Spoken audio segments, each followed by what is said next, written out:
Bien-aimés, si vous étiez tous les matières premières pour votre père et votre mère, mais vous êtes les produits finis différents.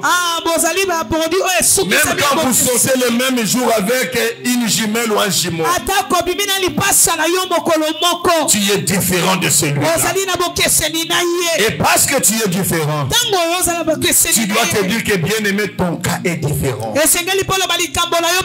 Dieu te mettra en face des situations qui n'ont pas existé avant toi. Et bien-aimé, ne pose pas de questions si il s'est passé quelque chose avant toi. Chaque fois que tu seras en face de l'adversité sans précédent, dis-toi que Dieu veut écrire une nouvelle Bible avec nous. Ce ne sera pas sur le goût de la bière, sur le plaisir des concubines, mais tu marcheras selon la sainteté, selon la parole, selon la crainte de Dieu. Quand il y aura unité de ton corps et de ton esprit, bien-aimé, la force redeviendra. Dieu va te restaurer dans tes dons et dans tes capacités. Tu parleras une simple déclaration qui mettra en dépendant de tous les sorciers de la famille. Bien-aimé, la Bible dit: priez pour votre pays, parce que votre bonheur en dépend. Notre bonheur dépend du Congo. Nous devons parler du Congo. Nous devons prier pour le Congo. Nous devons soutenir le Congo. Nous avons une seule bénédiction, c'est le Congo. Pays prophétique. C'est ici qu'ils trouveront le géant. C'est ici que les anges descendront pour combattre. C'est ici que la nature frappera. Mirangongo que vous voyez là, nous parlerons en prière. Il va libérer les laves en destination du Rwanda. Si le Rwanda ne laisse pas tranquille le Congo, il est temps de soutenir son pays. Il est temps de prier pour le Congo.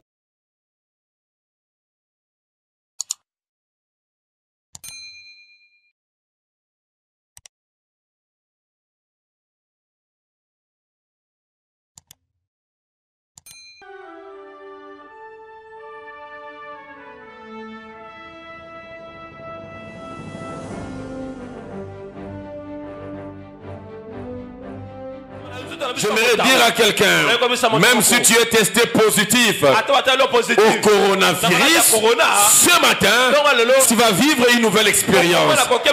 Le sang de Jésus, la chair de Jésus nous donne la vie.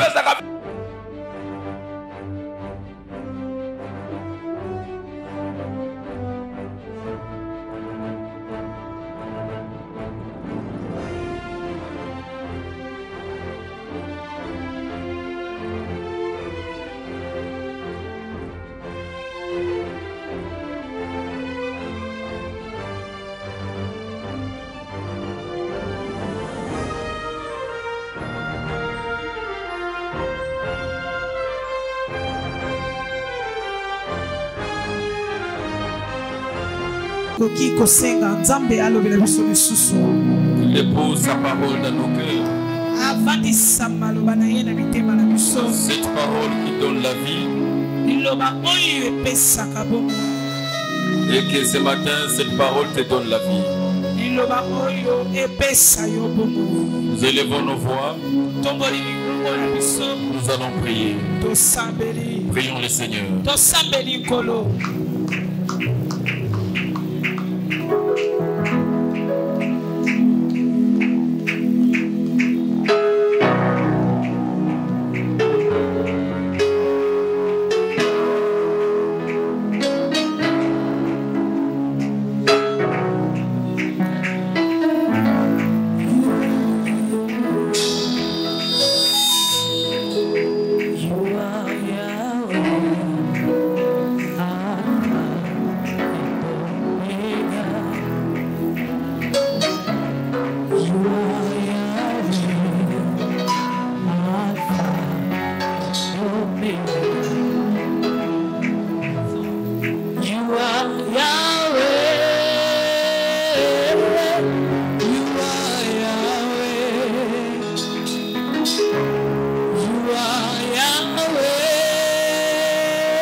La grâce qui nous a réveillés ce matin,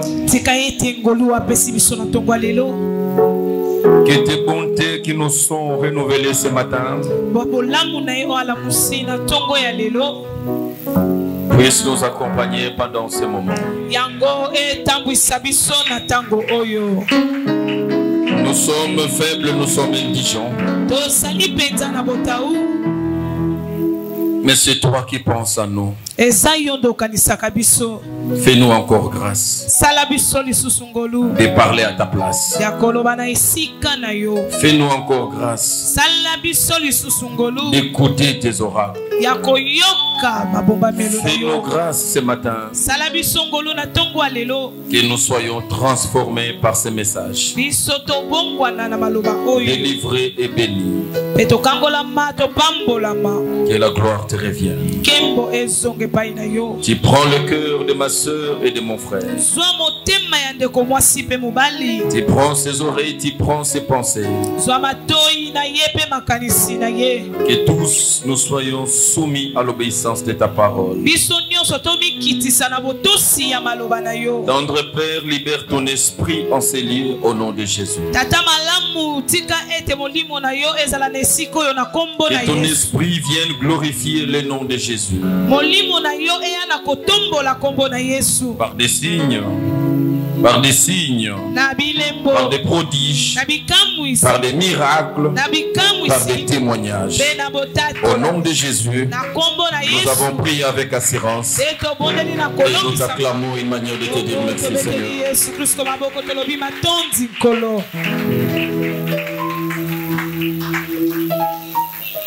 Merci Seigneur Jésus-Christ.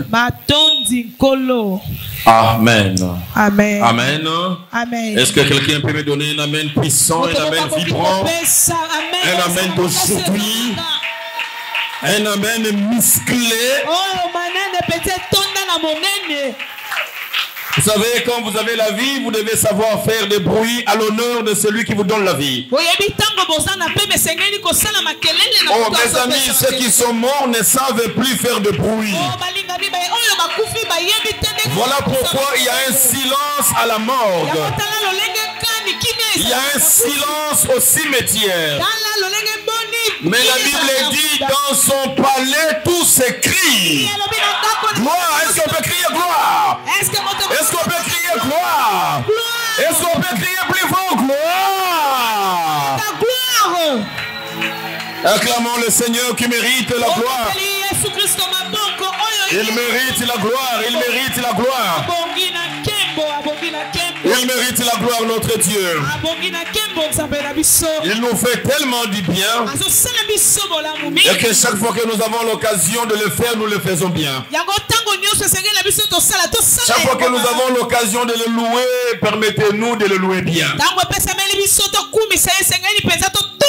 Et quand Dieu te donne l'occasion de l'acclamer, de faire des bruits à son honneur, il ne faut pas que ton voisin te l'empêche. Il faut le faire, absolument il faut le faire.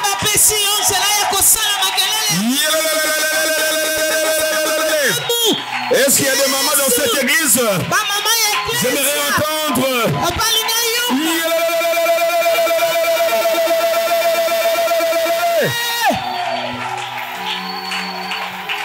Nous ne le faisons pas pour le président de la République, nous le faisons pour le Dieu Tout-Puissant. Nous ne le faisons pas pour le gouverneur de la ville, nous le faisons pour le Dieu Tout-Puissant. Ce n'est pas à l'honneur des généraux, mais c'est à l'honneur du roi des rois. Est-ce que tu peux exagérer? Tu peux exagérer.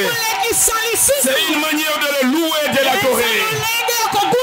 Est-ce que tu peux exagérer? Que tous ceux qui respirent puissent louer le Seigneur. Que ceux qui ont la vie puissent louer le Seigneur. Si tu en as, loue le Seigneur. Si tu as la vie, loue le Seigneur. Si tu as la vie, acclame pour ce Dieu. Il te donne la force encore. Gloire au Seigneur. Tu as tes deux mains, tu peux pousser le cri de joie. Tu peux acclamer. Tu as tes deux pieds, tu as la force.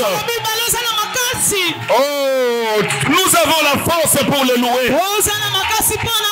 Nous avons la force pour l'adorer. C'est de cette manière-là que le miracle de Jéricho de ta vie sont en train de tomber. C'est de cette manière-là que la maladie est en train de te lâcher. Oh, j'ai parlé à quelqu'un, c'est de cette manière-là que les démons ne vont plus supporter, ils vont partir. Que les démons te lâchent au nom de Jésus. Que la maladie te libère au nom de Jésus. Que les problèmes tombent au nom de Jésus. Que les barrières s'écroulent au nom de Jésus. Que le coronavirus et énième vague t'esquive au nom de Jésus. Tu ne seras pas touché. Tu ne seras pas atteint. Tu n'es pas candidat au coronavirus. Même au millième vague, tu seras intouchable. Tu seras indestructible. 1000 peuvent tomber à ta gauche. 1000 peuvent tomber à ta droite. Mais ta famille et toi, vous ne serez pas touchés. À cause du sang de Jésus qui est sur vos linteaux. À cause du sang de Jésus qui est sur votre famille. Jésus. Tu ne tomberas pas. Mais tu verras les autres tomber. Tu ne tomberas pas. Parce que tes ennemis veulent que tu tombes. Ils seront là. Ils verront que tu n'es pas là où tu étais avant. Ils verront que tu as progressé. Ils verront que tu as avancé. Ils verront que tu vas de l'avant. Bien aimé, vous savez, notre Dieu n'a pas besoin d'une clé pour ouvrir la porte. Il ne faut jamais chercher à avoir toutes les clés qui peuvent ouvrir les portes. Parce qu'il y a de ces portes qui sont condamnées. Il y a de ces portes qui sont verrouillées. Malgré la clé, la porte ne s'ouvre pas. Et cette porte ne peut s'ouvrir que par la puissance du nom de Jésus. Quand Jésus avance, les portes s'ouvrent d'elles-mêmes. Quand Jésus descend, les verrous éclatent d'eux-mêmes. Oh, il faut demander à Pierre, il est sorti de la prison sans la main d'un homme. Laisse que le Seigneur intervienne dans ta vie. Là où les hommes ont échoué, là où les relations ont échoué, là où les tentatives ont échoué, j'ai dit cette semaine, avec Jésus, je ne dis pas la semaine qui va venir, la semaine qui commence aujourd'hui. Cette semaine, ça réussira avec Jésus. J'ai dit ça ne réussira pas avec tes relations, mais ça réussira avec Jésus. Ça ne réussira pas avec tes connaissances, mais ça réussira avec Jésus. Je sens que je parle à quelqu'un. Cette semaine, une grande porte va s'ouvrir. Oh, c'est à qui cette parole est adressée? Je vais voir cette parole si elle est adressée à qui. J'ai dit cette semaine, sinon à ma parole, je suis serviteur de Dieu. La porte qui ne s'est pas ouverte par des relations, j'ai dit au nom de Jésus, elle s'ouvrira cette semaine par le nom de la plus grande relation qui est Jésus. Reçois cette grâce. Reçois cette grâce. C'est ma semaine. C'est ma semaine, je la déclare. Cette semaine, j'ai déclaré. Les portes vont s'ouvrir. Les autorités vont te recevoir. J'ai parlé à quelqu'un, ton nom arrivera quelque part. Le nom de quelqu'un arrivera quelque part. Et depuis que tu es là, tu n'es jamais entré dans ce bureau. Et comme tu n'es pas encore entré, je te dis ton nom est en train d'entrer avant toi. C'est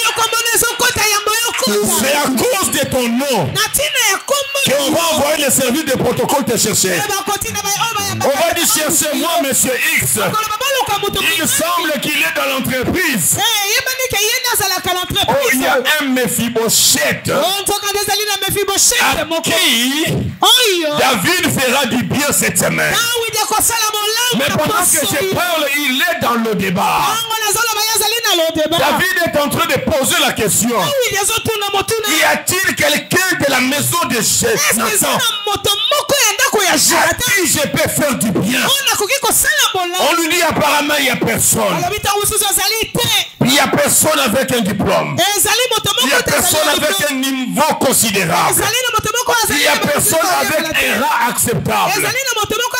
Mais quand nous devons aller dans le débat, nous pouvons trouver un perclus. Quelqu'un qui ne marche pas. Il ne sait pas marcher par lui-même. Toi qui ne sais plus marcher par toi-même. Laisse-moi te dire, il y a un cortège qui viendra te chercher.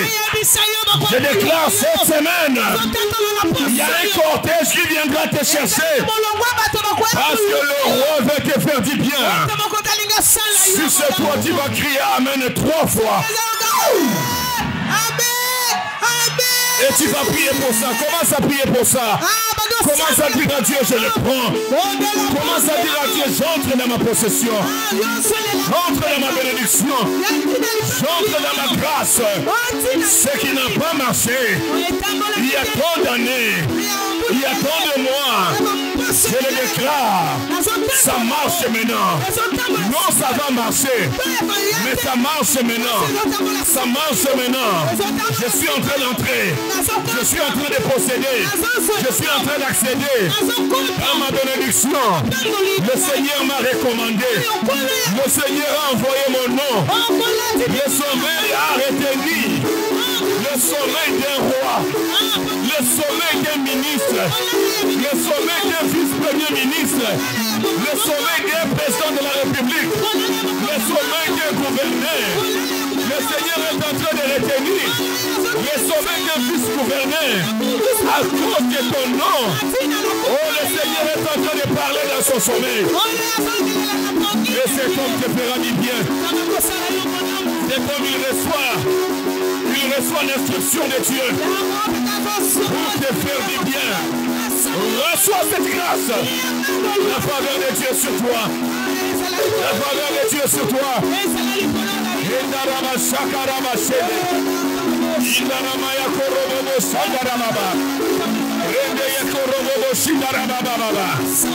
Rasakaya korobobo sandarababa. Rende me ya korobobo sindarababa. Randa ya korobobo sandarababa. Rende ya korobobo sinderebebe yandarababa. Rasakaya korobobo sandarababa. Rende me yandaraba sakarababa. Yende robo shikarababa yende robo raba yina iya arabasa. Rama ya karaba senderebebe. Rondo se ya karaba shinda. Alléluia Hosanna. Roseka ya baba.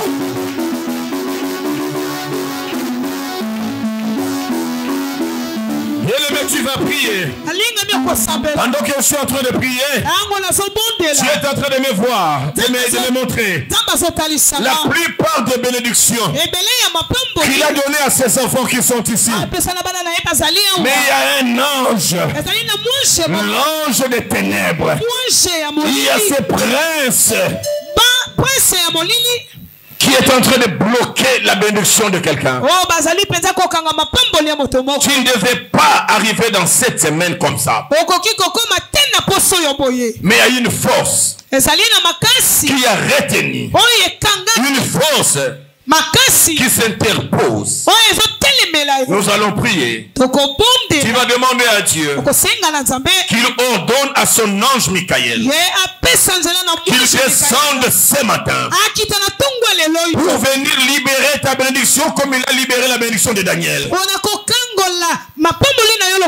Que le démon de Perse qui est en train de bloquer, que Dieu ordonne à son ange puissant qu'il vienne libérer ta bénédiction et te faire toucher ta bénédiction. Nous allons nos voix, nous allons prier. Alléluia. Oh, priez avec puissance. Priez avec puissance. Nous prions comme l'Esprit nous a indiqué.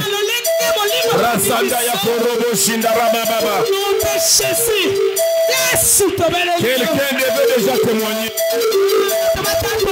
Quelqu'un devait déjà témoigner. Mais son témoignage a traîné.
Restez calme dans sa présence. Le Seigneur est en ces lieux et il fait du bien à quelqu'un. Le Seigneur est en train de libérer une ceinture satanique au niveau de la ceinture de quelqu'un.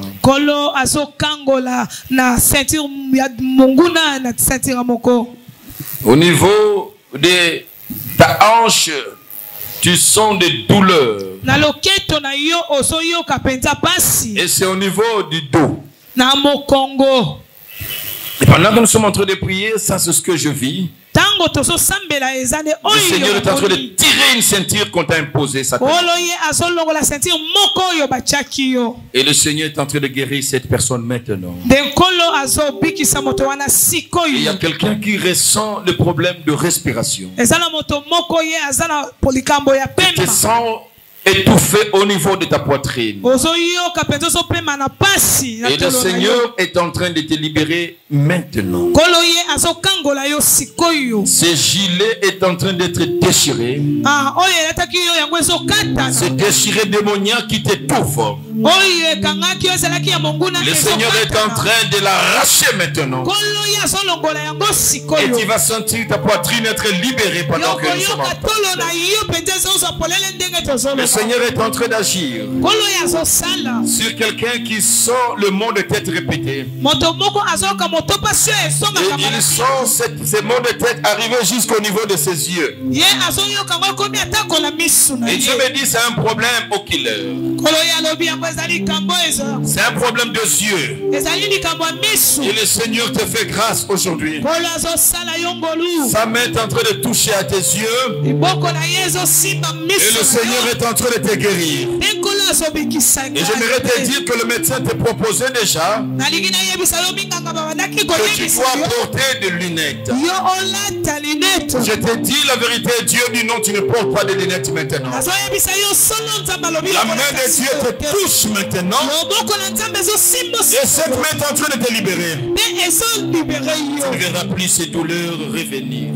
Est-ce que la main de Dieu continue à toucher? Est-ce que la main de Dieu continue à agir? Est-ce que la main de Dieu continue à délivrer, à libérer, à guérir? Parce qu'il est là pour quelqu'un. Il est là pour quelqu'un. Il est là pour quelqu'un. Je parle d'une femme qui est en train de souffrir des hémorroïdes. Et pendant que je parle, tu es venu ce matin avec les mêmes douleurs. Mais tu sens quelque chose en train de bouger en toi. Tu sens comme si ça chatouille. Le Seigneur est en train d'en finir. Je bénis le Seigneur pour la guérison qu'il t'accorde. C'est un Dieu de miracles secs. C'est un Dieu qui ne vous laisse plus à la merci de médecins. Mais lui-même, il se révèle comme le médecin de médecins. Il guérit sans médicaments. Il guérit sans intervention. Il guérit sans consultation. Il guérit sans échographie, sans radio, sans scanner. Il guérit sans piqûre, sans infusion, sans injection. Il guérit sans perfusion. Recevez la faveur de ce Dieu dans votre vie. Recevez le miracle de Dieu dans votre vie. Laissez ce qu'il a fait avec moi, qu'il le fasse maintenant avec toi. Qu'il le fasse avec tous ceux qui sont malades. Qu'il le fasse avec tous ceux qui ont des problèmes compliqués. C'est un Dieu de situation compliquée. Je te dis, ce n'est pas un Dieu qui étonne les hommes. Mais c'est maintenant un Dieu qui étonne les médecins. Tu ne seras pas le seul à être étonné. Mais ton médecin sera étonné. Il va te dire, il a appris la science, il n'a jamais vu ça.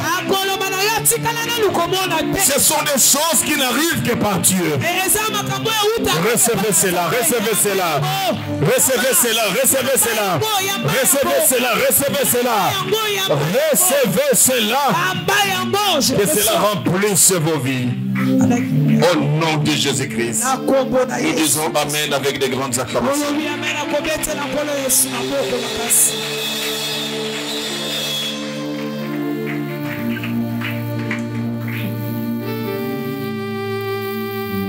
Gloire au Seigneur.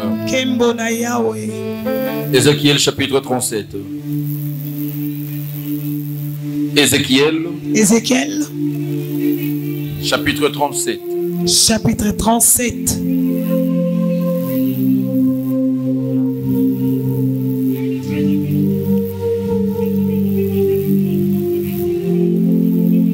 Du 1er au 10e verset.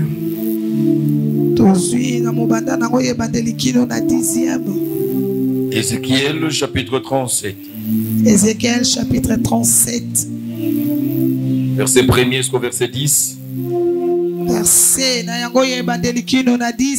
Et pour ceux qui écrivent, nous allons prendre aussi Apocalypse. Chapitre 11. Chapitre 11. Verset 1 à 13. Verset 1 à 13. Nous lisons ensemble. Tenons nos Bibles debout pour honorer la parole. Nous lisons Ézéchiel 37. Je l'ai fait avec ma version le SMR. Je vais lire rapidement pour gagner le temps. Je n'ai plus le temps.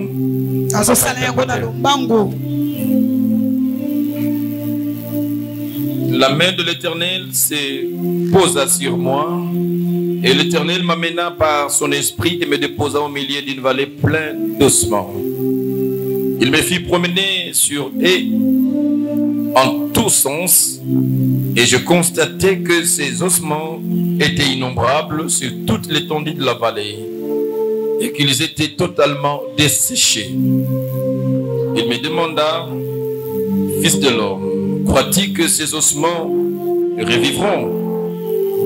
Je répondis, toi seul, Seigneur l'Éternel, tu le sais. Puis il me dit, prophétise sur ces ossements-là et dis les ossements desséchés. Écoutez ce que déclare le Seigneur l'Éternel. Je vais faire venir en vous l'esprit et vous vivrez. Je mettrai sur vous des nerfs. Je vous revêtirai de chair. Je vous recouvrirai de peau. Et je mettrai en vous l'esprit et vous revivrez. Et vous reconnaîtrez que je suis l'Éternel. Je prophétisais donc comme j'en avais reçu l'ordre. Et tandis que je prophétisais, il y eut soudain un bruit. Puis un mouvement se produisit et les eaux se rapprochèrent les uns des autres. Et pendant que je regardais, voici qu'il s'est formé sur eux de nerfs, de la chair, et qu'une peau venait de le recouvrir, mais il n'y avait pas d'esprit en eux. Alors l'Éternel me dit, fils d'homme, prophétise à l'adresse de l'esprit, prophétise et dit l'esprit. Voici ce que déclare le Seigneur l'Éternel. Esprit vient des quatre coins du ciel et souffle sur tous ces morts pour qu'ils revivent. Je prophétisais donc comme il me l'avait ordonné. Alors l'esprit entra en eux et ils reprirent vie. Ils se dressèrent sur leurs pieds et se fit une immense armée. Nous acclamons pour la parole. Je vais chercher pour vous rapidement Apocalypse chapitre 11. Apocalypse chapitre 11.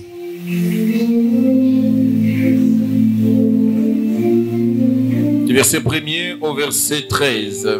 Verset 1er. Je reçis un roseau, une sorte de baguette d'arpenter avec cet ordre.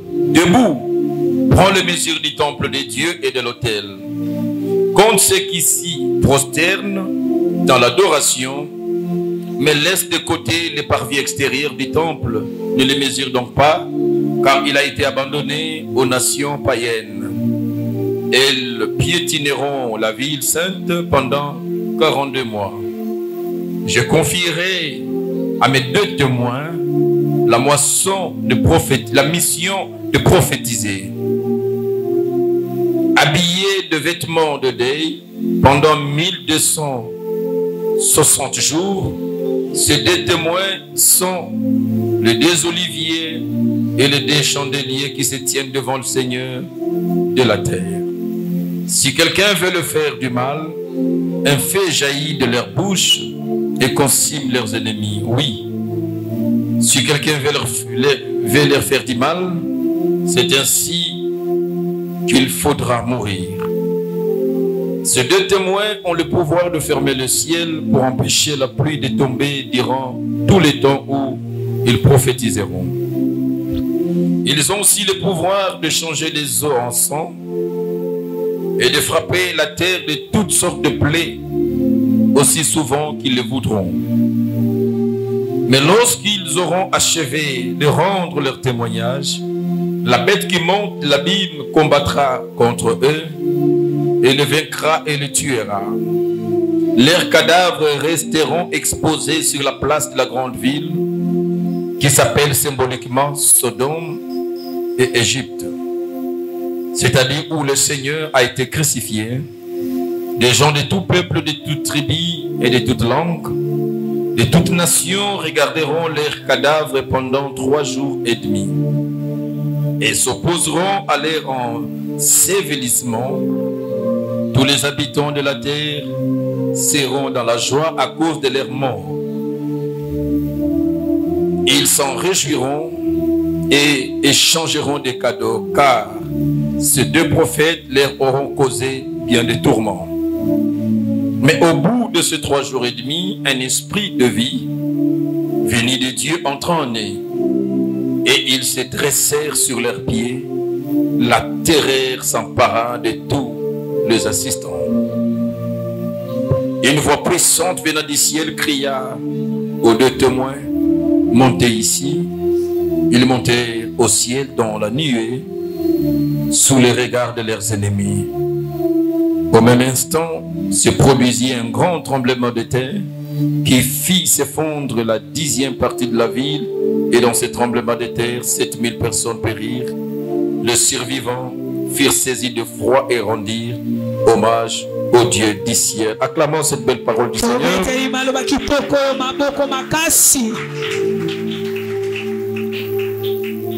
J'aimerais pendant quelques minutes parler avec vous tout autour de ce que j'intitule l'atmosphère de la vallée.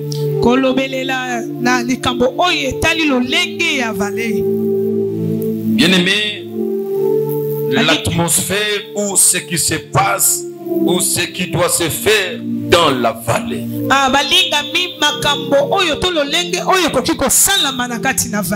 Parce que Ézéchiel chapitre 37 nous parle des ossements de séchés. Le prophète Ézéchiel est en train de dire, il a été pris par l'Esprit de Dieu. Et l'Esprit de Dieu l'a amené dans une vallée. Bien-aimé, quand nous parlons de la vallée, ça nous donne le droit de rapprocher la vallée pour la meilleure compréhension à la montagne.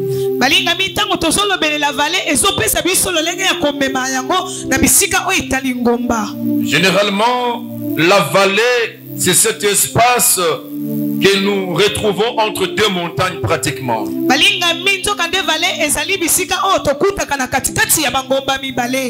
vallée, c'est un espace allongé entre deux zones plus élevées.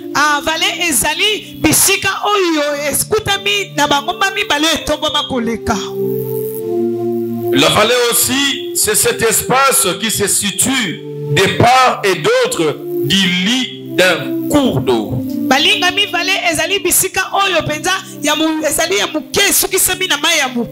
Et quand nous parlons de la montagne, il s'agit bien aimé d'un endroit plus élevé. Il s'agit d'une région de forte altitude.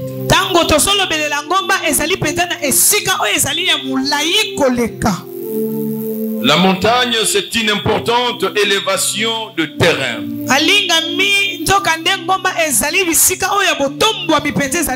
Et généralement, dans notre quotidien, nous les chrétiens d'aujourd'hui, nous aimons bien parler de la montagne et nous tombons même l'orgueil de parler à tout moment, j'étais à la montagne, je monte la montagne, je montais la montagne. Ah, tokwea katako na lolendo ya kolobelela na mataki ngomba ngala kenda kingomba nasala kina ngomba. Mais bien aimé, il y a une précision que je dois donner. Kasi balinga mi ezali penza na moboko oyo na kolobelela. Entre la vallée et la montagne. Ya kolobelela bisika oyo ya vallée. Bien aimé, la montagne c'est les lieux de notre intermittence. Les lieux où nous ne sommes pas tous les jours. La montagne c'est un lieu où nous passons par moments. Bien aimé, à la montagne il n'y a pas de demeure. À la montagne il n'y a pas de maison. Et c'est pour cela qu'on ne peut pas passer une vie de montagne. Je pense les quelques moments que Élie a passé sur la montagne en fouillant Jézabel. Il a vécu que la montagne c'est un bon lieu, mais ce n'est pas un lieu permanent.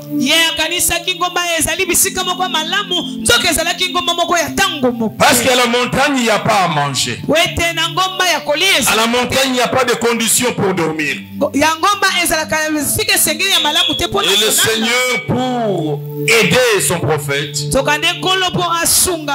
était obligé à utiliser le corbeau. Parce que d'autres oiseaux ne pouvaient pas prendre des altitudes. Le Seigneur se décide d'utiliser même les oiseaux impies.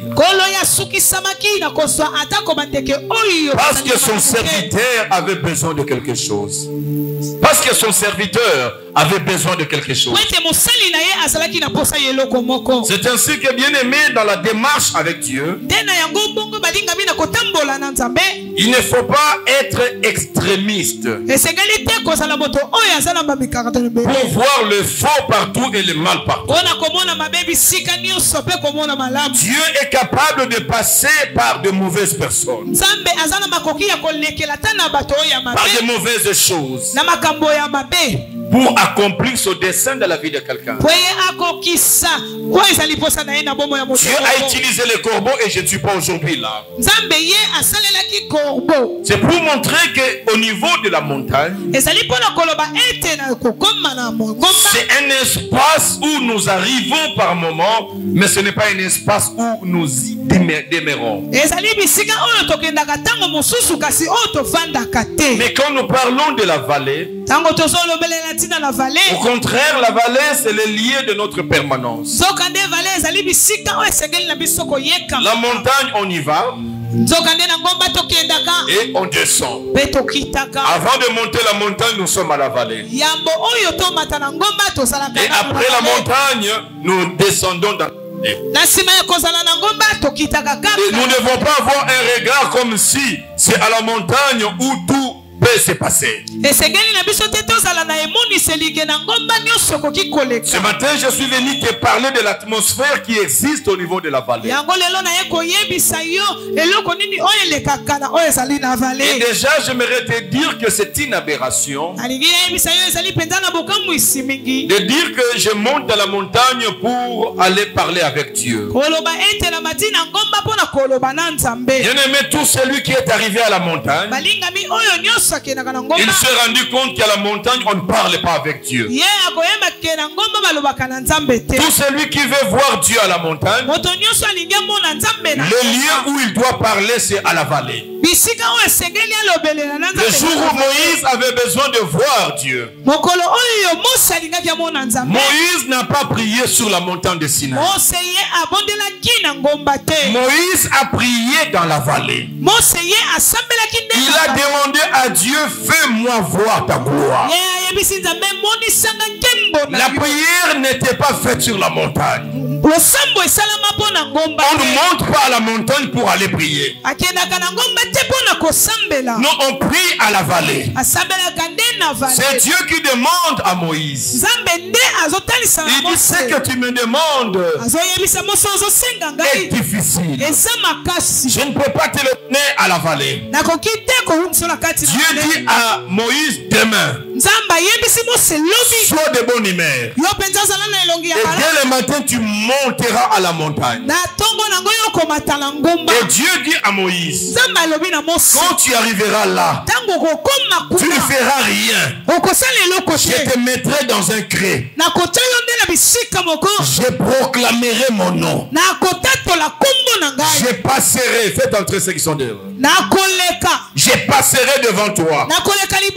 Et vous verrez que Moïse, à la montagne, il n'a pas prié. La prière, il l'a fait à la vallée. Vous savez pourquoi à la montagne on ne prie pas? Parce qu'à la montagne, c'est le lieu où Dieu se révèle dans toute sa puissance. C'est le lieu où Dieu se révèle. Et là où Dieu se révèle, l'homme tombe dans sa présence. L'homme n'a pas le courage de parler. Et vous verrez, chaque fois que nous prions, nous sommes dans la vallée. Et quand tu avances dans la prière, Apocalypse parle du parvis extérieur. Pour arriver à la montagne qui est le lieu très saint. Et je voudrais te rassurer. Pour celui dans sa prière qui est déjà arrivé au lieu très saint, il n'a jamais su prier dans le lieu très saint. Dans le lieu très saint, on ne prie pas. Parce que ce lieu est couvert de la gloire de Dieu. C'est la puissance de Dieu. Et l'homme tombe cadique. L'homme demeure là en train de contempler. L'homme se prosterne pour commencer à élever Dieu. Parce que c'est le lieu de la puissance de Dieu. C'est le lieu de la manifestation de sa gloire. Il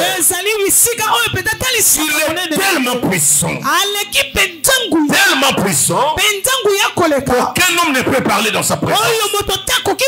C'est un Dieu quand il parle, les montagnes s'écroulent. Et un homme ne peut pas parler devant Dieu. Quand Dieu veut se révéler, il se révèle. L'homme ne parle pas. Mais il y a le bénéfice de la montagne. Tout celui qui monte à la montagne, quand il descend de la montagne, les gens qui l'observent, ils trouvent un changement remarquable. C'est ainsi que quand Moïse descend de la montagne, le peuple qu'il dirigeait, tellement que ce peuple le respectait, le peuple commençait à reculer. Il ne supportait pas quoi? Il ne supportait pas la gloire. La gloire que Dieu a donnée à Moïse sur la montagne. C'est ainsi que quand nous lisons les Écritures que nous venons de lire, Dieu le prend en esprit, ne l'amène pas à la montagne, mais Dieu l'amène dans la vallée.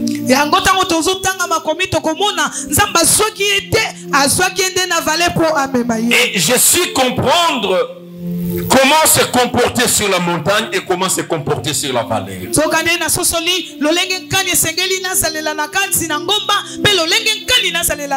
ne t'appellera pas toujours à la montagne. Dieu t'amènera et très souvent dans la vallée. À la montagne, même quand Dieu veut te parler, Dieu ne parle pas trop. À la montagne, quand Dieu te fait grâce de parler, vous verrez que Dieu ne te laissera pas le temps de trop parler non plus. C'est le principe de la montagne. C'est ainsi que même quand Dieu appela le même Moïse à la montagne d'Horeb, il n'a pas trop parlé et Dieu n'a pas trop parlé. Quand il pose à Dieu la question, comment les Égyptiens, Pharaon me croira-t-il? Qu'est-ce que je dirais si on me demande qui t'a envoyé? Il dit c'est lui qui s'appelle Je suis. Il t'envoie. Et s'il cherchait à faire l'analyse grammaticale de ce que Dieu disait, il n'allait rien comprendre. Il devait partir avec celui qui s'appelle Je suis. C'est la manière dont Dieu parle sur la montagne. Mais ici, nous parlons de la vallée. Nous parlons de la vallée. Dieu prend Ézéchiel. Il l'amène, Dieu prend Ézéchiel, il l'amène dans la vallée. Et Ézéchiel arrive dans la vallée. Il va voir un spectacle. Un spectacle qui n'était pas beau à voir. Qu'est-ce qu'il a vu? Il a vu les ossements. Les ossements humains. Les ossements qui étaient secs. Desséchés de toute substance. Divisés et éparpillés. C'est Dieu qui pose la question à Ézéchiel. Il dit, est-ce que ces eaux que tu vois peuvent-ils revivre? Ah, il a dit, Seigneur, tu le sais. Et il avait raison parce qu'il n'avait pas de référence. Il n'avait pas de référence, il n'a jamais vu. C'est vrai, il a appris comment le Seigneur a guéri. Et comment même il a résisté les morts. Même s'il devait voir même anticipativement en esprit les cas.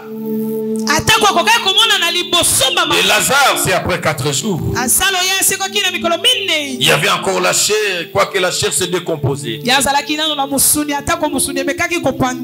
Il ne voyait jamais un cas. S'il devait voir aussi dans l'anticipation que oui, peut-être Élisée était mort.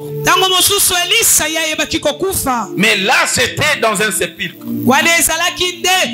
Ça veut dire, même si c'était des eaux, c'était encore des eaux qui avaient une forme. Mais là, il s'agit de eaux secs. Cela veut dire, comme nous sommes là, et on nous a tous calcinés, et on nous a tous brûlés, nous devenons des ossements. Et nous sommes, ces os-là ne sont plus des squelettes, mais on peut retrouver des crânes de l'autre côté, les tibias de l'autre côté, le fémur de l'autre côté, les omoplates de l'autre côté, mélangés. On ne sait même pas réunir les os d'un seul individu. Et ça, ce sont des choses qui se passent dans la vallée. Bien-aimé, ce n'est pas la montagne qu'on sort de situations difficiles. Les situations difficiles se font sentir à la vallée. C'est ainsi que quelqu'un a chanté dans la vallée de Baka. Il n'y a que de pleurs et de grincements. Dans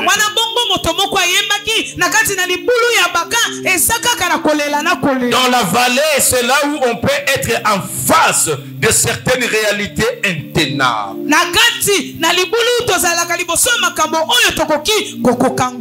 la vallée, bien aimé, vous pouvez être confronté à des situations d'impossibilité. Mais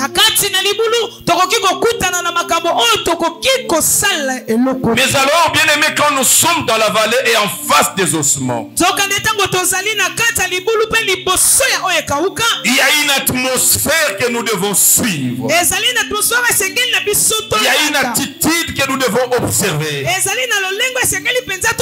Il y a un comportement que nous devons afficher. Si à la montagne on n'a pas de choses à dire, dire à cause de la présence forte de Dieu. Mais bien aimé, au niveau de la vallée, il y a la présence de Dieu, mais c'est une présence réduite. C'est une présence accompagnée de présence des humains. Et bien aimé, là où il y a Dieu et le somme, il y a une autre atmosphère. Là où il y a Dieu seul qui règne, l'atmosphère est du silence absolu.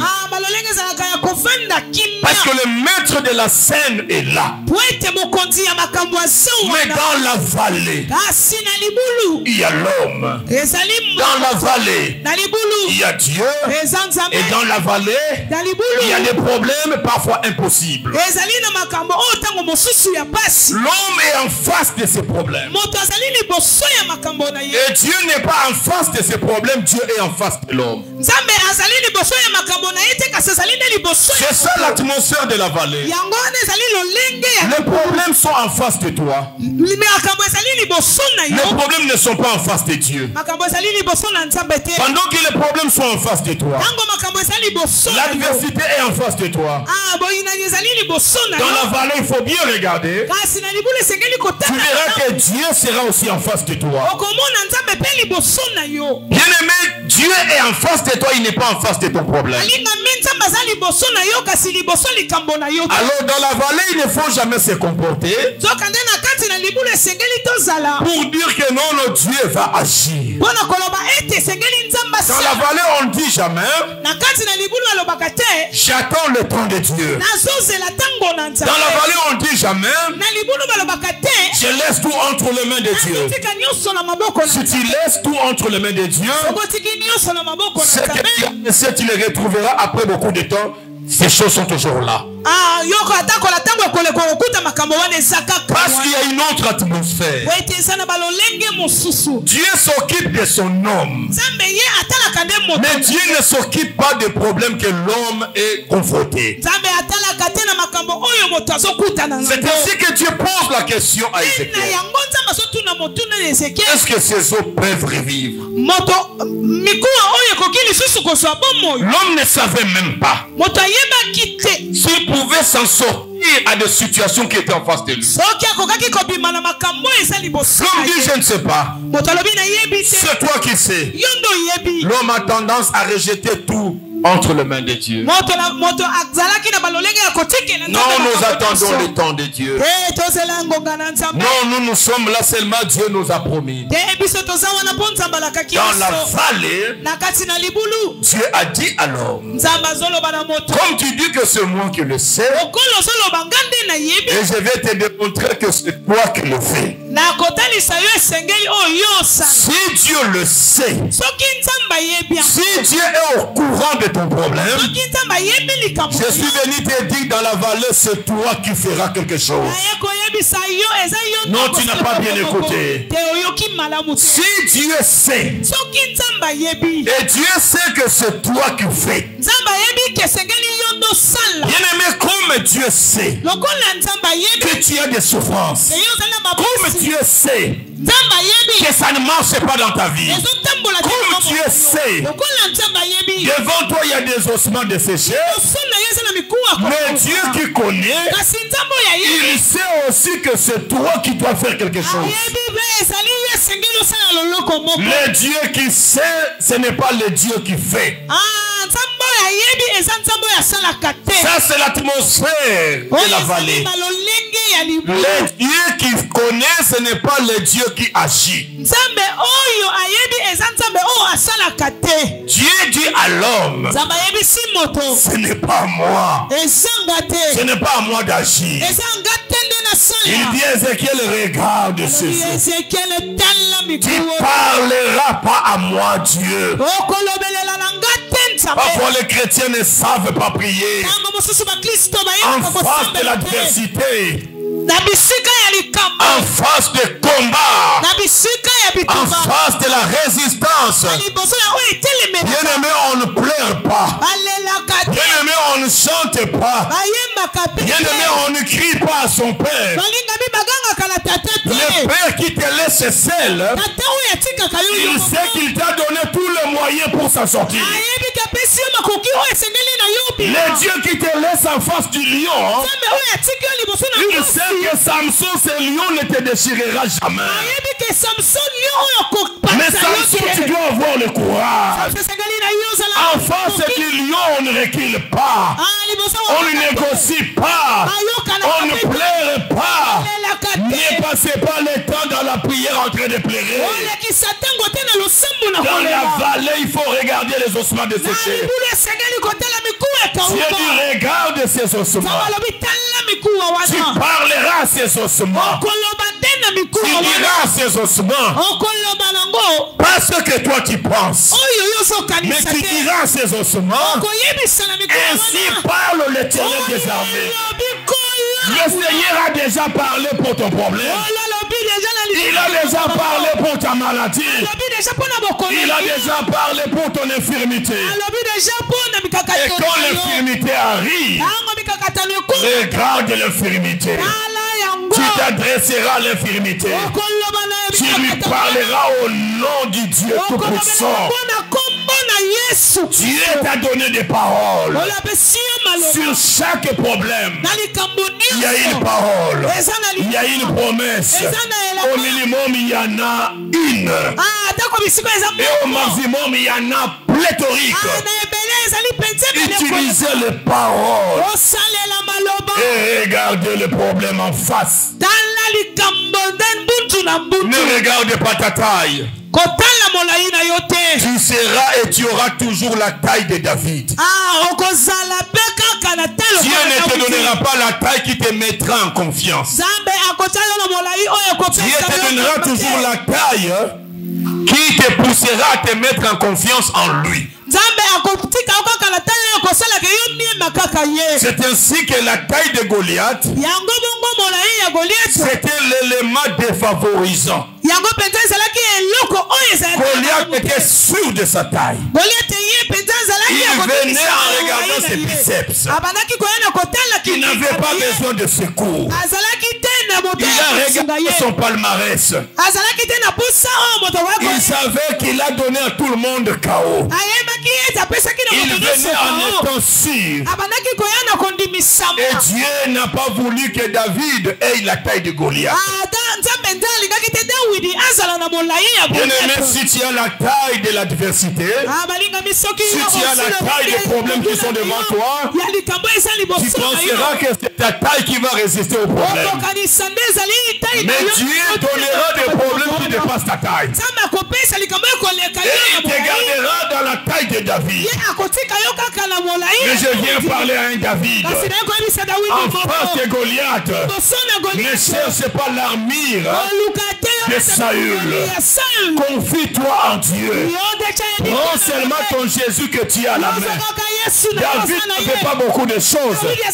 Il n'avait que 5 pierres. Il avait la lettre J, la lettre E, la lettre S, la lettre I et la lettre S. Il n'avait que Jésus. Il prend ses 5 pierres. Il a marché devant celui qui était géant.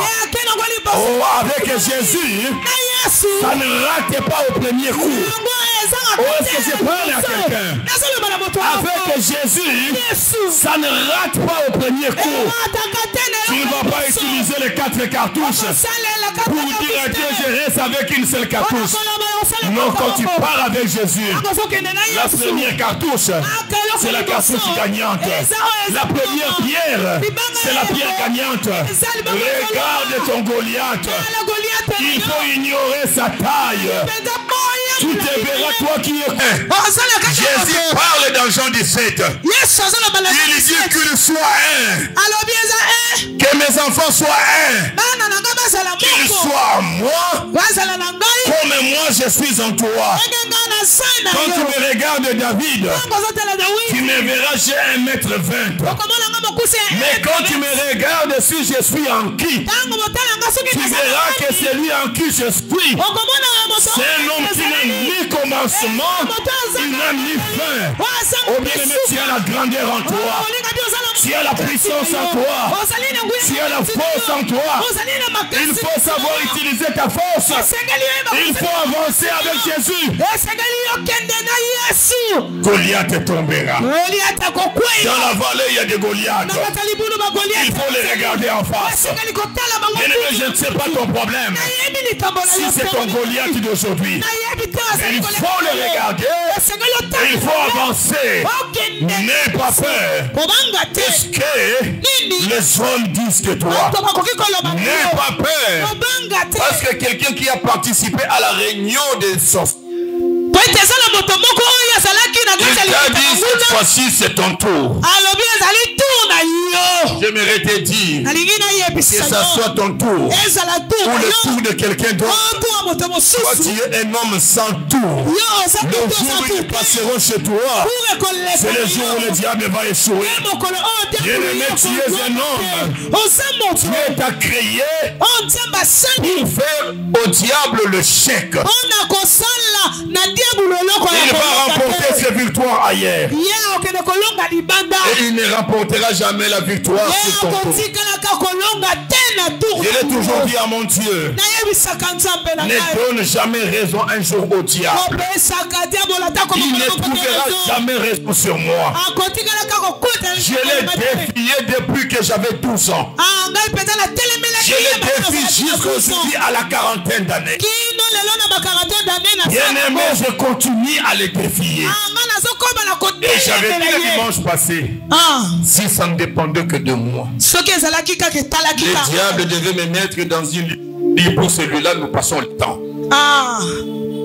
Le diable passera le temps chaque fois qu'il viendra dans ta vie. Il regrettera le temps qu'il a mis pour toi. Il ne fera rien. Parce que tu as un Dieu. Dans la vallée, tu n'es pas seul. Si les problèmes sont là, mais regarde bien. Dieu aussi est là. Là où il y a les problèmes, Dieu aussi n'est pas loin. Ne regarde pas Dieu. Ne crie pas, oh Dieu, tu es où? Mais regarde le problème en face. Quand tu regardes le problème en face, tu verras qu'au-delà des problèmes, il y a un Dieu qui est en train de t'encourager. Il y a un Dieu qui te dit, vas-y, vas-y. Il y a un Dieu qui te dit, donne-lui un coup de poing. Il va tomber. Et prends le courage de donner un coup de poing à ton ennemi. Il tombera. Samson a essayé.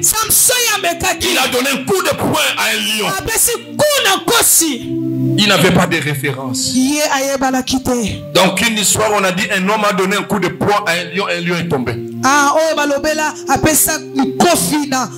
Bien-aimé, tu n'auras pas de référence. Ne cherche pas de référence dans tout ce qui t'arrive. Ne dis pas, est-ce que ce genre de choses Dieu guérit aussi? Est-ce que ce genre de situation Dieu change aussi? Tu es un produit final unique de Dieu. Bien-aimé, si vous étiez tous les matières premières pour votre père et votre mère, mais vous êtes les produits finis différents. Même quand vous sautez le même jour avec une jumelle ou un jumeau, tu es différent de celui-là. Et parce que tu es différent, tu dois te dire que bien aimé, ton cas est différent. Dieu te mettra en face des situations qui n'ont pas existé avant toi.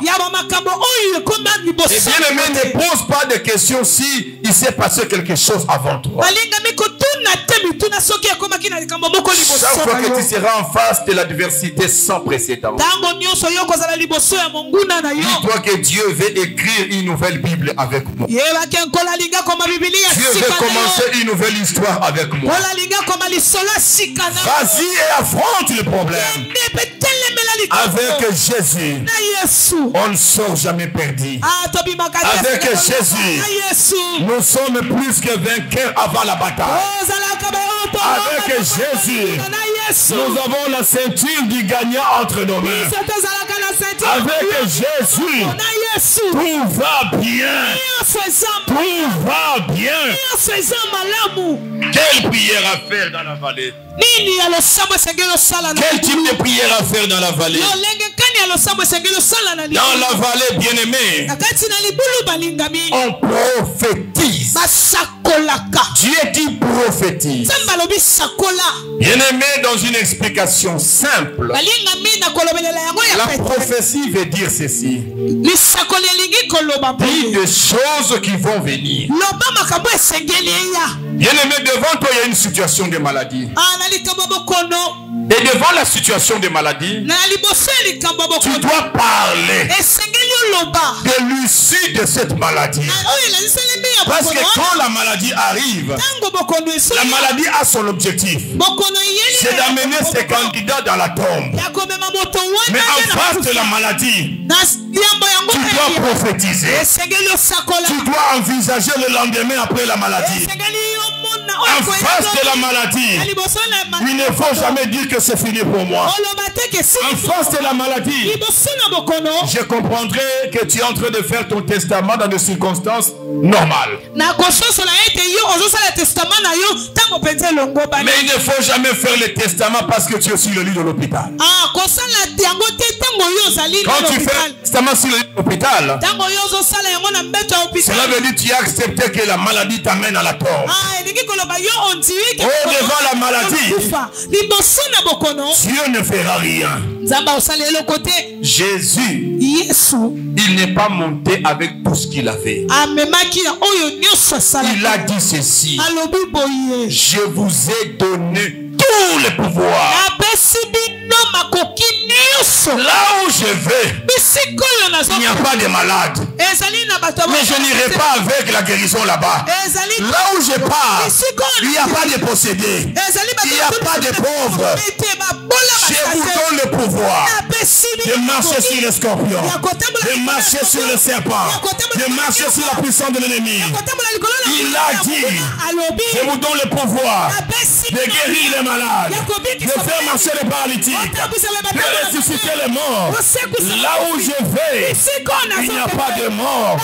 Jésus n'est pas parti avec sa puissance. Il nous a laissé sa puissance. Et dans la vallée qui est la terre, nous devons utiliser la puissance. Nous devons utiliser le pouvoir. Ne crions pas à Dieu. Dieu te dit: ne criez pas à moi, mais utilise ce qui est en toi. Parle devant ce problème. Prophétise. Aujourd'hui, qu'est-ce qu'il y a devant toi? La prophétie ne concerne pas aujourd'hui. Si aujourd'hui je suis malade, parlez du demain. Est-ce que demain je dois être encore malade? Je dois parler à la maladie. Tu es venu aujourd'hui, tu t'arrêtes là. Là même où tu te trouves. Parce que les heures qui vont venir, les jours qui vont venir, les semaines qui vont venir, les mois qui vont venir, les années qui vont venir, tu es dans la logique de la prophétie. Moi, je suis guéri. Moi, je ne suis pas malade. Parle à la maladie. La maladie a des oreilles. Les problèmes ont des oreilles. Nos difficultés ont des oreilles. Il faut leur parler. Le Seigneur parlait. Que la lumière soit. Que la lumière soit. Et la lumière fut. Qui est allé dire à la lumière que le Seigneur a parlé? La lumière elle-même a entendu. La lumière entend. Les problèmes entendent. Mais quand tu ne parles pas, ils seront là. Je lui dis: prophétise. Parle. Il a commencé à parler. Il dit: je parle de la manière dont Dieu m'a dit de parler. Et quand il commence à parler, la Bible dit: les eaux attendaient. Les ossements. Les ossements, dans cette prophétie d'Ézéchiel, concernait la nation d'Israël.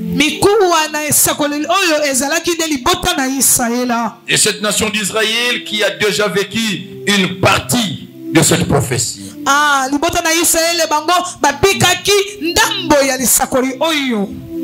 Mais ces ossements bien-aimés ne concernent pas seulement Israël. Au-delà de Israël, les ossements desséchés constituent l'église corps de Christ. L'église de Dieu. C'est ainsi que Apocalypse parle de la même prophétie en parlant de deux témoins. Il a parlé de deux témoins. Et les deux témoins bien-aimés, c'était Moïse et Élie. Les deux témoins que Jean-Pierre et Jacques ont vu à la montagne de Gethsemane. J'ai expliqué l'incarnation de Moïse. Moïse incarnait quoi? Il incarnait la loi. Et je parlais de Élie. Élie incarnait quoi? Élie incarnait la prophétie. La prophétie qui parlait de Jésus qui devait arriver. Et par Jésus, l'église qui devait sortir par Jésus. C'est ainsi que je vous ai dit, ce sont les deux hommes. Moïse, on n'a jamais vu là où on l'a enterré. Il paraît que c'est Dieu qui l'a enterré. Et Élie, c'est quelqu'un qui est monté au ciel comme ça. Deux témoins. Mais entre les deux, Élie est monté sans problème. Mais pour Moïse, il y a eu des problèmes. Le diable a réclamé la loi. Parce que le diable faisait partie de la loi. C'est ainsi que je l'ai dit, Jésus a montré cette image à ses disciples. Et en sortant de là, il est allé à la croix directement. Et à la croix, il avait les deux témoins représentés. Il avait un témoin à gauche et un autre à droite. Tous étaient des brigands. Tous étaient des brigands. Parce que ni Moïse, ni Élie, personne n'a sauvé l'humanité. C'était des hommes qui ont échoué. Mais entre les deux, Dieu a fait tomber la loi.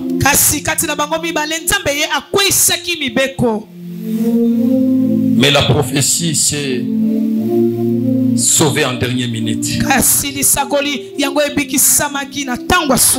Parce qu'il a fallu toi et moi que nous puissions venir dans cette prophétie. C'est comme cela que le Seigneur a sauvé un voleur. Ce sont les deux témoins dont l'un représentait, quand on parle de la loi, représente Israël comme une nation.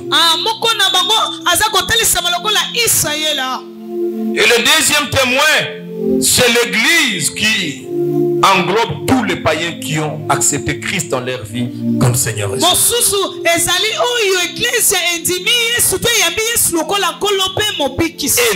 nous formons l'église de Dieu. Cette prophétie d'Ézéchiel a concerné Israël dans la chair, mais cette prophétie concerne l'église spirituelle. Bien aimé, il arrivera à un moment où l'église de Dieu sera par terre. La Bible dit où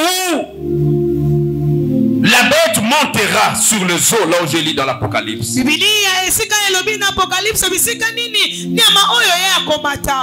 va vaincre le témoin.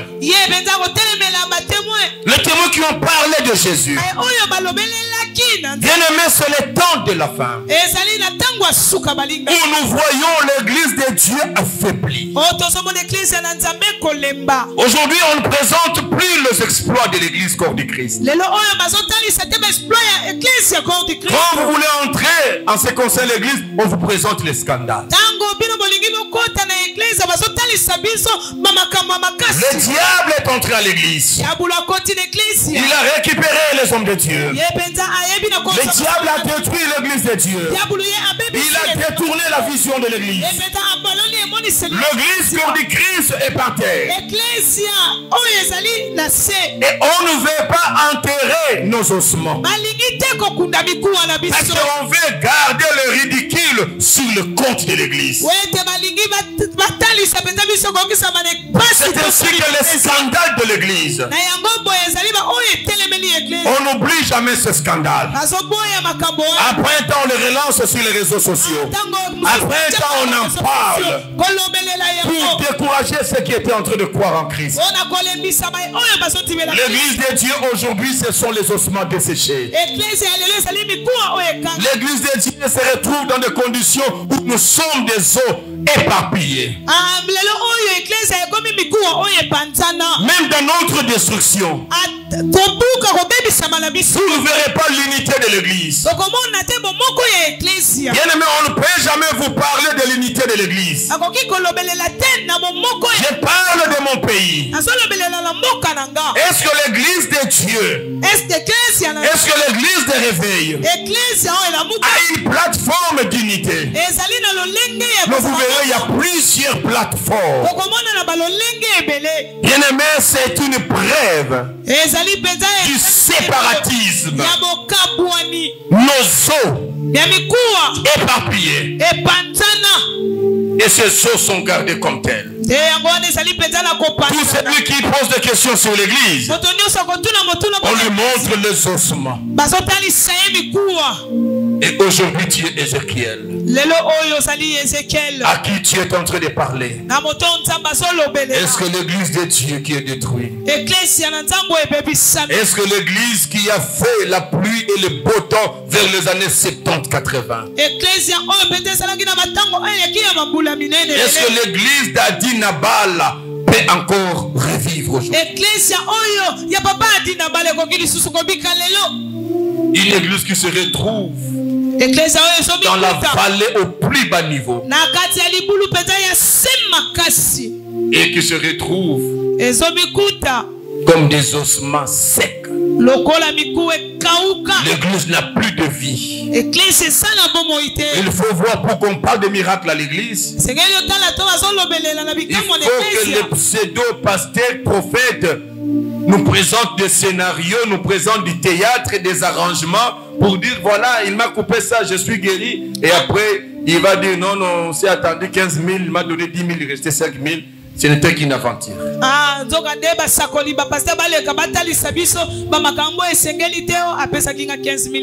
C'est ça la honte de l'église.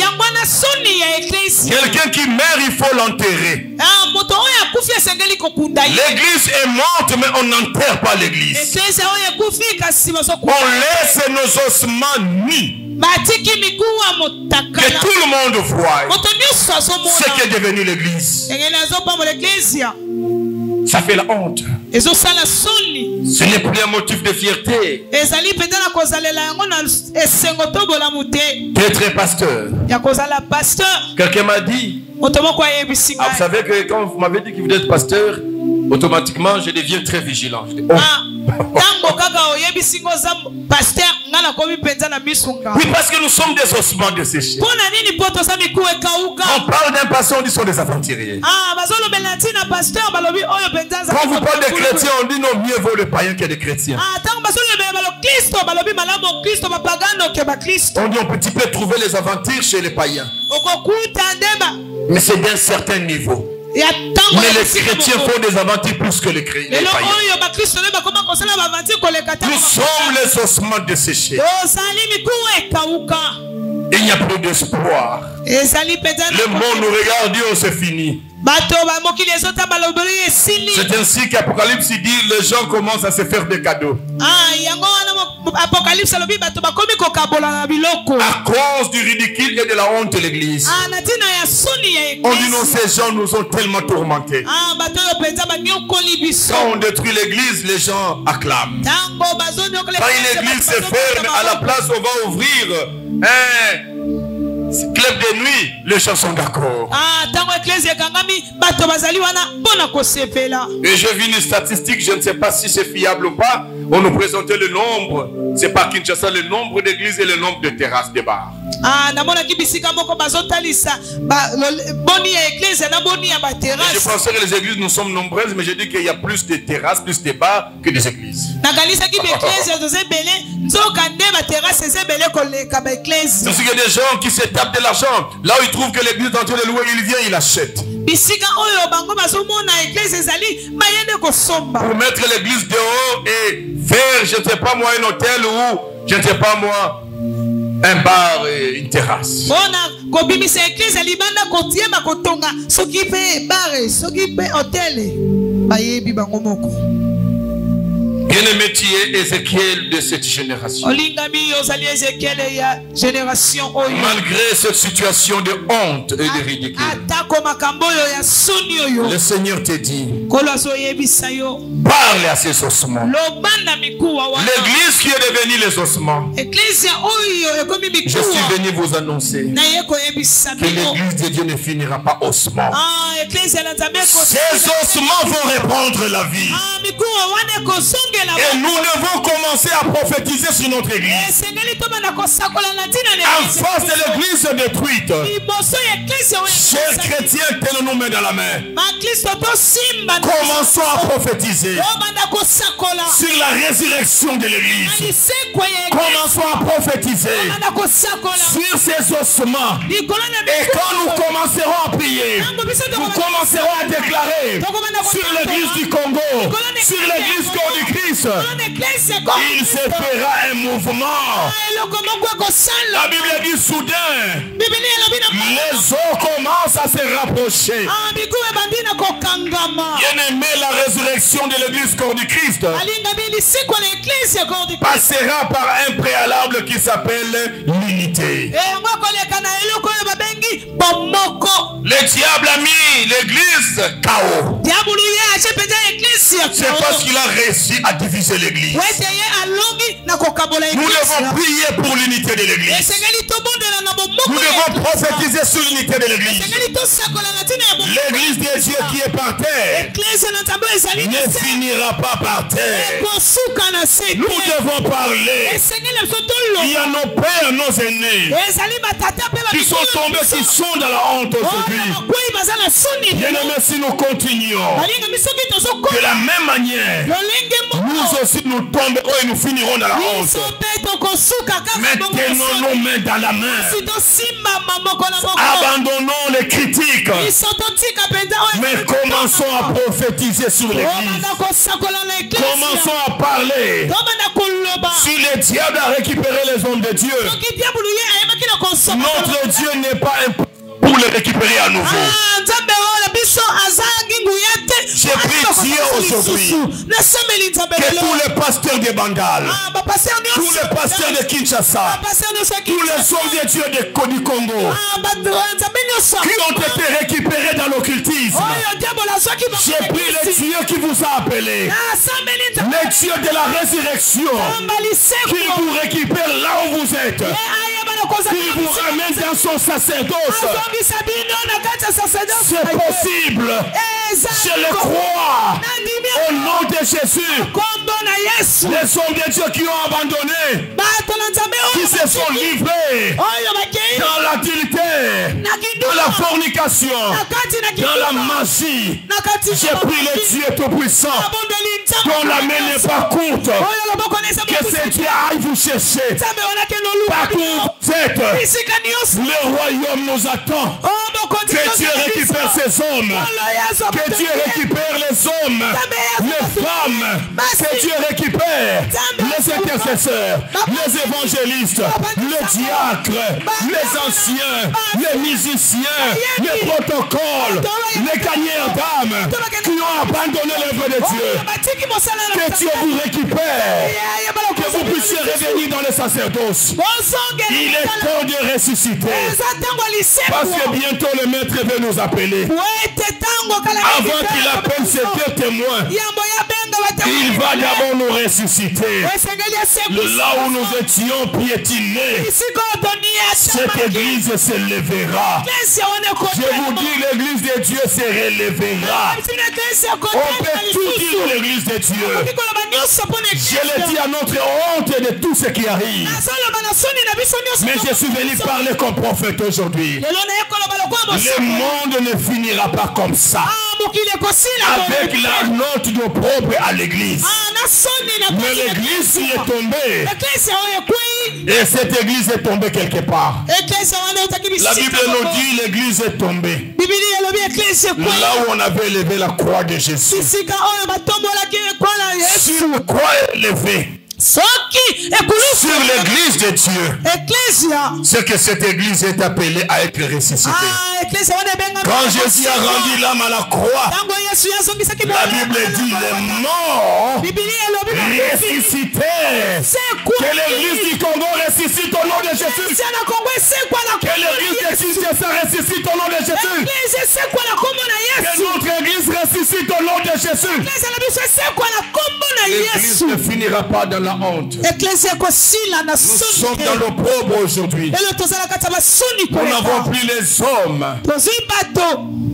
du niveau d'Adinabala aujourd'hui. Mais ça ne finira pas comme ça. Chers chrétiens, devons ouvrir nos bouches. Les maudits ne sont pas l'église. Les maudits ne sont pas les hommes de Dieu qui sont tombés dans le combat. Nous avons la responsabilité de parler à leurs ossements. Le Dieu qui ramène les nerfs va amener les nerfs. Le Dieu qui amène la chair va ramener la chair.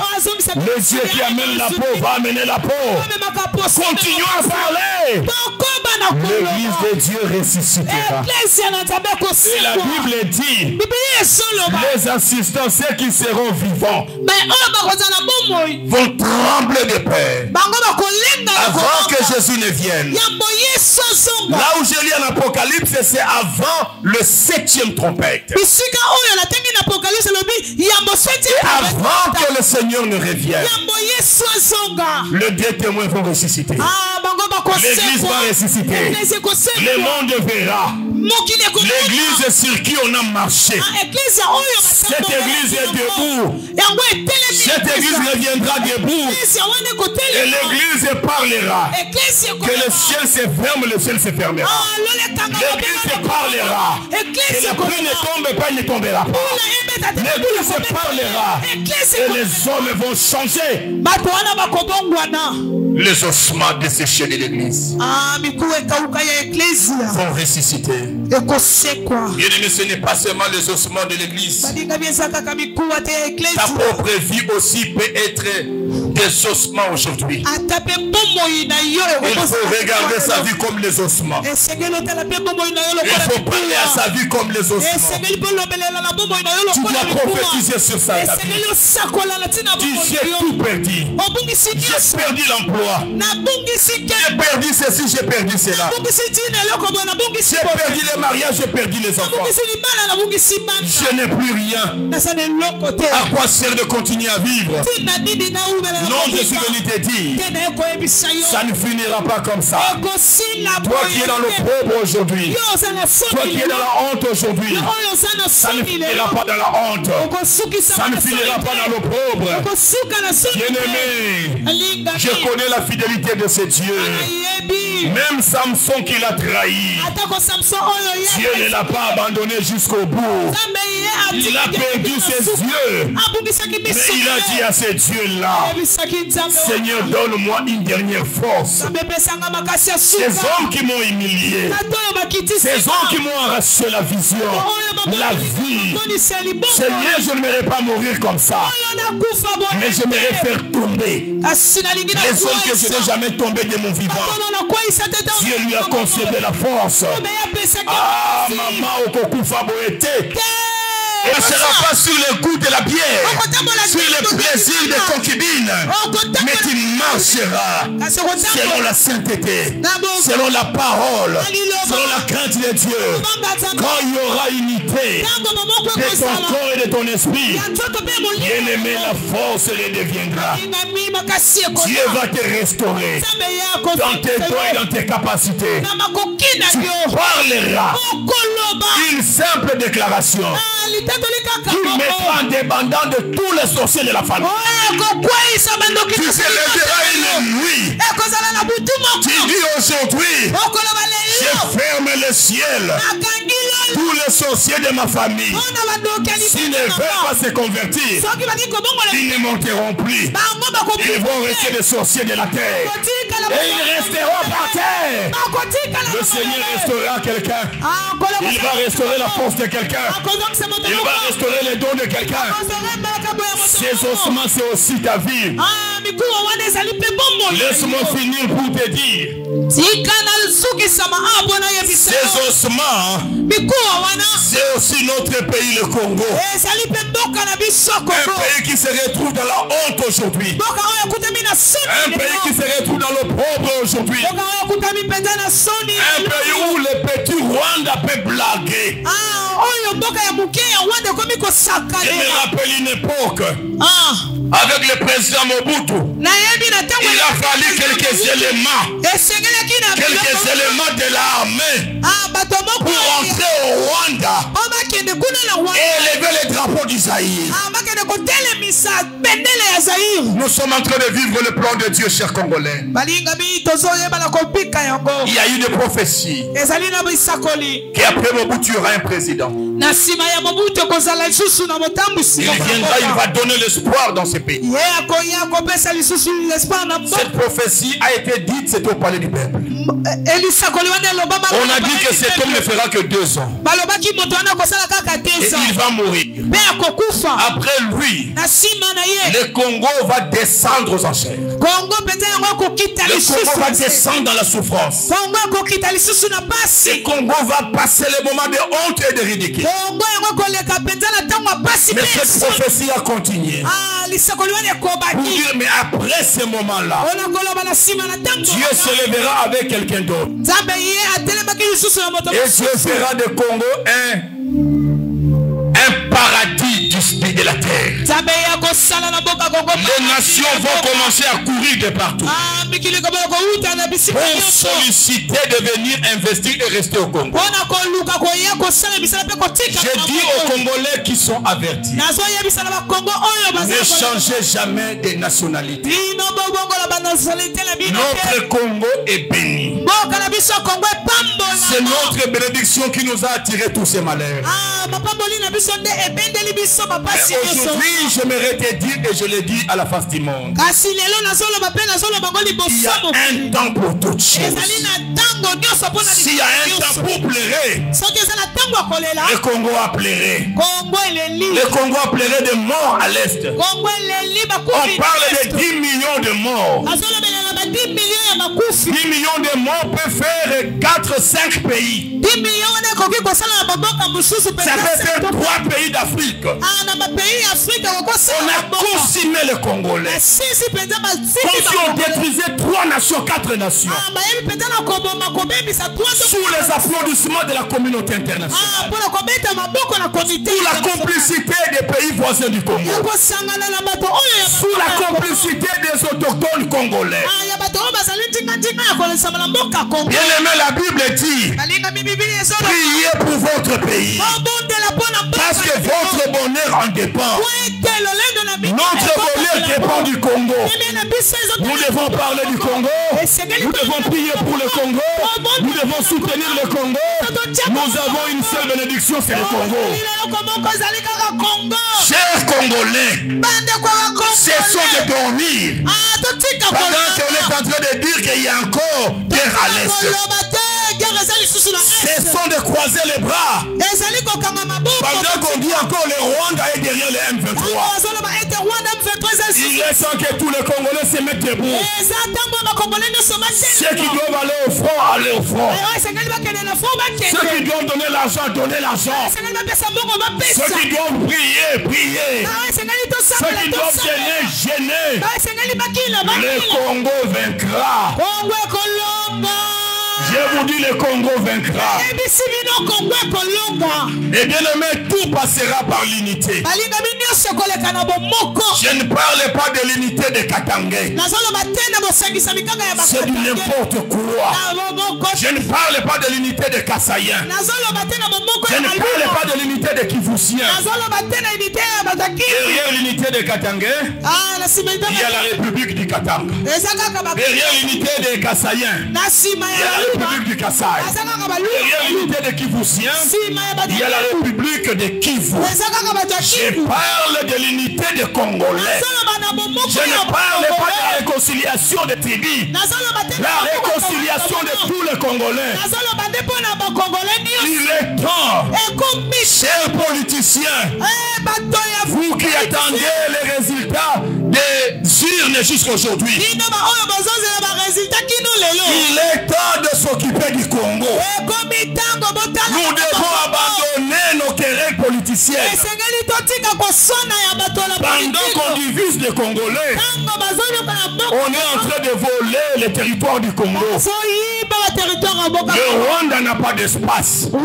C'est un petit pays. Et il signe le contrat avec l'Angleterre pour recevoir tous les réfugiés qui iront en Angleterre. Tous les réfugiés qui vont en Angleterre. On a financé le Rwanda pour les amener au Rwanda. Bien-aimés, ne vous limitez pas à lire la Bible. Mais il faut suivre aussi les événements. Il faut suivre les signes du temps de la fin. Et parmi ces gens-là, les réfugiés, le Rwanda recevra que des hommes. Pas de femmes, pas des enfants.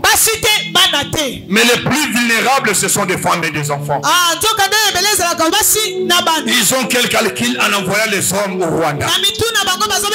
Le Rwanda n'a pas d'espace. Il est en train d'aménager les hôtels pour les recevoir. Les gens vivront dans les hôtels pour toujours. Le calcul, c'est l'Est du Congo. Le calcul, c'est la guerre au Congo pour chasser les autochtones. Bien-aimés, unissons-nous comme un seul peuple. Quand un président de la République passe les îles, sachez-le que c'est Dieu qui l'a choisi. Je ne suis pas politicien. Je ne suis pas dans un parti politique.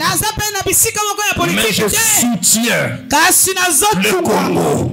Je soutiens ma patrie. Je soutiens le président de la République. Parce qu'il est là, c'est Dieu qui l'a mis là-bas. Tout c'est derrière pour sauver la patrie. Et je vous dis, la communauté internationale n'a pas encore tiré de leçons. Ils ont réussi à diviser le Soudan. Ils peuvent réussir à diviser d'autres pays. Le Congo, c'est un pays prophétique. C'est ici qu'ils trouveront le géant. C'est ici que les anges descendront pour combattre. C'est ici que la nature frappera. Mirangongo que vous voyez là, nous parlerons en prière. Il va libérer les laves en destination du Rwanda. Si le Rwanda ne laisse pas tranquille le Congo, il est temps de soutenir son pays. Il est temps de prier pour le Congo. C'est notre patrie. S'il n'y a pas le Congo, il n'y aura pas l'église. Si on aura dit le Congo, nous allons amener l'église où? Il faut prier pour sa nation. Il faut être patriotique. Il ne faut jamais céder son pays parce qu'on vous donne de l'argent. Le Congo, c'est les ossements desséchés. Le monde ne finira pas comme ça. Les eaux que vous voyez du Congo vont reprendre rendre la vie. Dieu va donner des nerfs au Congo, la chair au Congo, la peau au Congo. Dieu donnera le souffle de vie et le Congo se redressera. Le Congo se mettra debout et nous allons envoyer l'évangile partout au monde. Et le Seigneur reviendra. Voilà le message que Dieu m'a envoyé déposer dans ton cœur. Si tu peux tout oublier, n'oublie pas ces messages.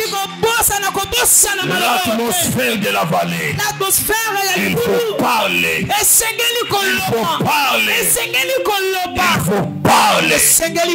Est-ce que tu peux commencer à parler là où tu es? Commence à parler pour l'église du Congo.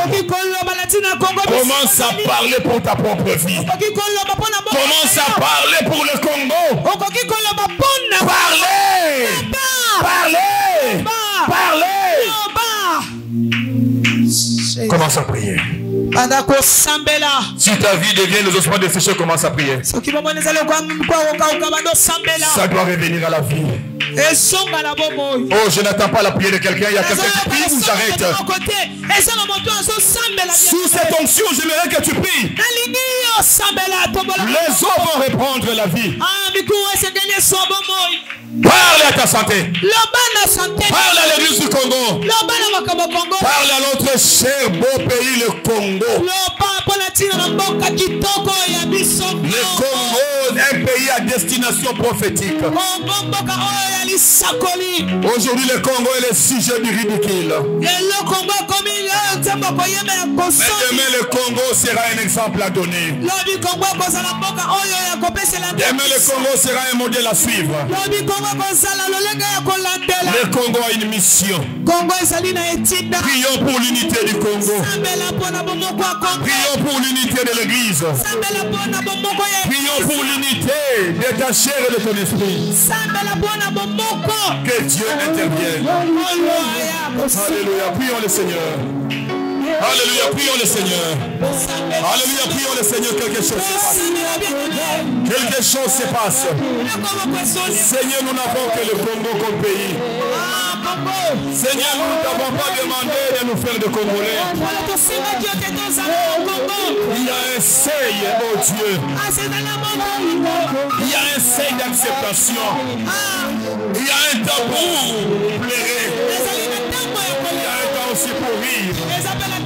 Seigneur, je parle aux ossements du Congo. Que les ossements du Congo reprennent la vie. Que les ossements du Congo reprennent la vie. Que les ossements du Congo reprennent la vie. Et se tiennent debout par la puissance du Saint-Esprit. Je parle aux ossements de l'Église. Et les ossements de l'Église pour le Christ se mettent debout. Que ces ossements s'unissent encore. Que ces ossements se mettent debout. Je le déclare au nom de Jésus. Au nom de Jésus. Au nom de Jésus. Priez, priez, priez, alléluia.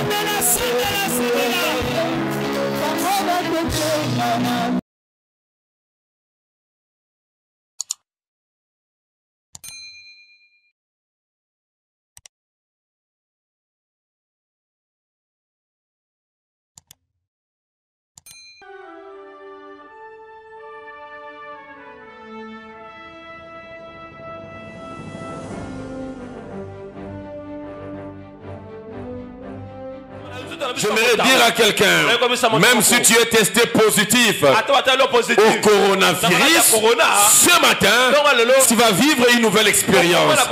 Le sang de Jésus, la chair de Jésus nous donne la vie.